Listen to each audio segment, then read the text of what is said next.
আসসালামু আলাইকুম।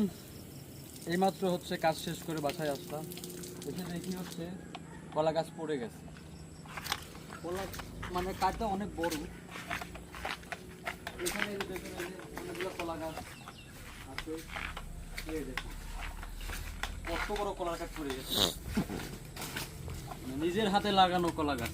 এই যে দেখুন, মানে এত বৃষ্টি হয়েছে, বৃষ্টি মনে করেন হচ্ছে যে কলা গাছের গোড়ার থেকে মাটি সরে গিয়ে এই যে কলা গাছ পড়ে গেছে। এই যে কাটলাম, এই যে এটা কি কলা আপনারা অবশ্যই কমেন্ট করে জানাবেন। দেখুন কলার কাঠটা কত বড়, একদম ফ্রেশ ফ্রেশ খাবার আমরা খাই, কোনো কেমিক্যাল নাই, কোনো ফরমালিন নাই। এই যে নিজ হাতে মানে কলা গাছ লাগাইছিলাম, এই যে বাসায় রেখে দিলে পেকে যাবে। আবার এই কলাটা হচ্ছে আপনার সবজি হিসাবে কিন্তু খাওয়া যায়। তো এই ভিডিওটা আপনাদের কাছে কেমন লাগলো অবশ্যই কমেন্ট করে জানাবেন। আসসালামু আলাইকুম।